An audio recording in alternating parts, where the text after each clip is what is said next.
Hey guys, what is going on? My name is Virtual Riot, and today I wanted to show you the main sounds of the Cry Some More VIP.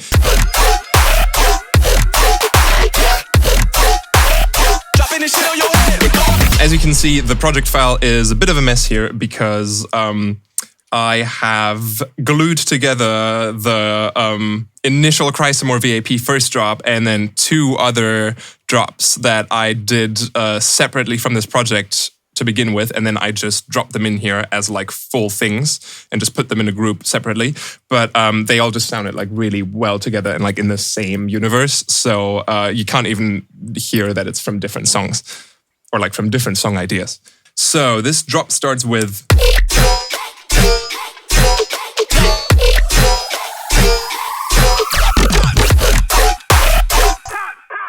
So we'll be looking at this boy, and I think initially I tried to recreate the purple Lamborghini yoink or something. That was the idea here.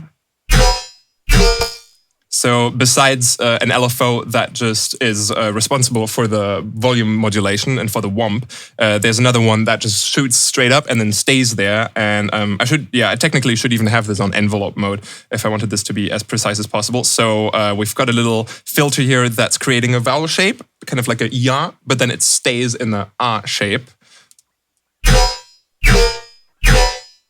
If I really crank up the resonance, you can hear it a little better. This is some squarified wavetable that's being FM'd with a triangle wave, and then all this metallic resonance and kind of release the tail on this comes from the comp filter in here, and then the tonal delay sort of that's on here as well. I'll turn all the effects off so you can hear what this sounds like without all of this. Wait, let me group these boys.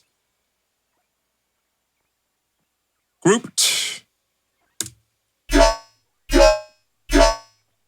So that even sounds different in tonality because I have frequency shifted everything above 150 Hertz with a frequency shifter. So this, as you can see, isn't the Ableton stock frequency shifter, but it's a different one called Echo Boat by Sonic Charge, the same company that does Synplant and Bitspeak. So this is pitching everything that's not sub down in this case. And this is actually a really fun frequency shifter because it has a feedback knob and a delay and a smear. So what you can do with this is you can have it frequency shifted multiple times and then set a delay for this. So it'll like delay it, and with every delay, with every echo, it'll frequency shift it further down or up, depending on what you want. And then the smear, I think, is kind of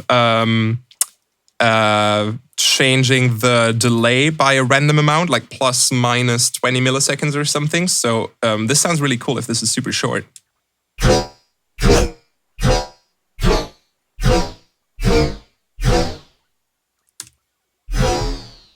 It'll get really noisy and wide, kind of like a weird detune, but with a frequency shifter.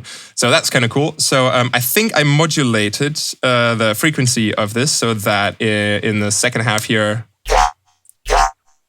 this is going up instead of down. But yeah, that's just the frequency shifter. So there's still like this tail missing. That's mostly coming from this delay here. Oh, I think I've cut this really short as well. Yeah, we only got the delay in the first half here. Because I kind of wanted it to be like really tight and not too messy with reverb tails and everything as soon as the drums come in. But it's basically the combination of this delay and the comp filter in the serum patch that's creating this really metallic-y sound. There's kind of a variation of this later on. And in this one, I think I was using the smear and the feedback a lot here. So without this, you're kind of having this phasery shifty effect that comes when you mix in a frequency shifter just a little bit, and it's just shifting a tiny bit. The amount of feedback actually increases this effect.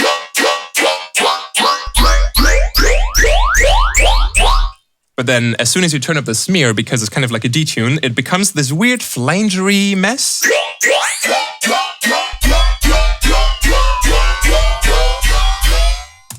So that's fun.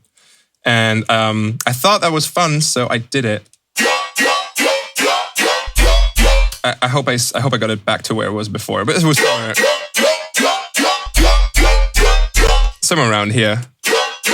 Oh yeah, I didn't change it too much here. And we've also got a reverb in here that's kind of just like one slapback delay. I like to use, let's kind of like a slapback delay, slapback reverb, where it's just one echo. Yeah. I like using these and then changing the pre-delay time to something that's in sync, so you kind of have like a rhythmical slapback that can be really cool, and a nice space filler without adding the clutteriness of a long reverb. You're just having like this psychoacoustic effect of having one echo, and you think, oh, this is in a big space, but then there's no actual long tail to keep your mix down clean. So this is the whole first drop. There's some fun bits going on in the background here, but that's not too complicated. Like these little sustain synths. That's usually just like a square wave and then some flangers and weird steppy modulation. I think there's a frequency shifter here as well that's using a square wave. Oh, I haven't even turned this on. That's cool too. So that's the first drop. And then in the second drop, oh boy, I haven't looked at this in a while.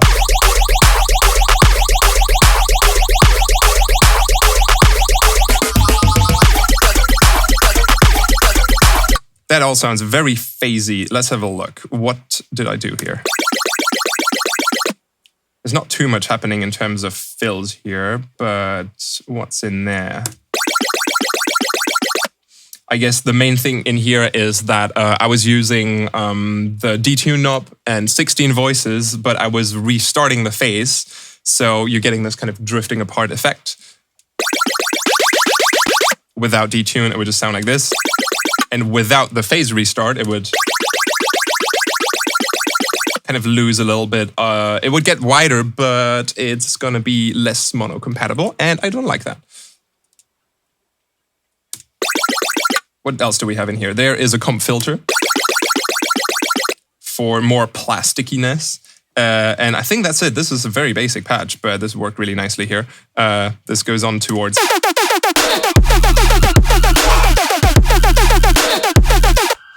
This is even more basic in terms of the synthesis, I think, because this is just a saw wave, but the pitch modulation is what's making it so fun. And I think I'm automating the hyper and the chorus to open up as soon as the sub comes in. So you kind of have this like really nice contrast happening there.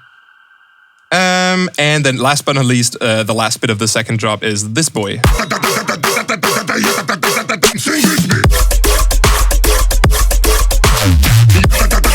This is actually a very old idea of mine that just happened to fit in here really nicely. This is one of my lazy patches where I think all of these are kind of lazy patches because I didn't make a separate sub except for this like little trappy part up there. But the processing didn't affect the sub too much. So in this case, this was kind of fine. What do we have in here? Whoops. So we've got an FM square wavetable from one of my preset packs. Comps filter for messiness. And just this like LFO to add the rhythm to this. There's a little phaser here that's not doing too much. That's just a 10%. What's in this? Oh, this is like a fat rack plus a bunch of nonsense. This isn't doing too much as just adding width with weird methods that I could go into in another video that would take another 10 minutes to go into this now. And, oh, what do we have here? Oh, that's just for the outro. Same patch, just filtered.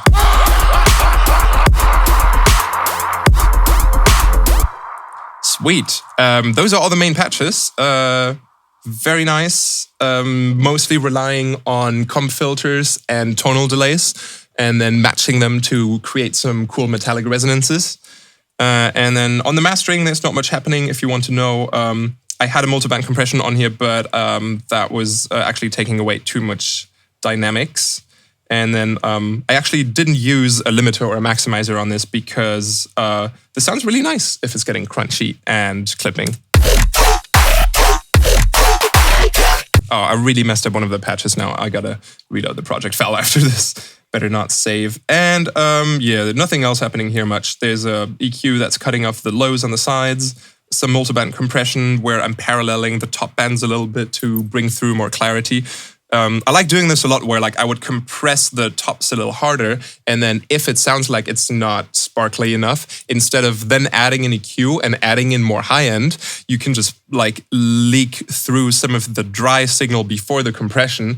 That way you're getting more high, but it's a lot more dynamic. And yeah, this can still like preserve dynamics and make it sound fluffy while being compressed.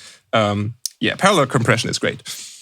Thank you for watching. I hope you've learned something. If there's any questions or anything you would want to learn about more in detail in this, then let me know in the comments or something, and then I can make a specific video about certain techniques or something. Thanks for chiming in today, and have a nice day. Goodbye.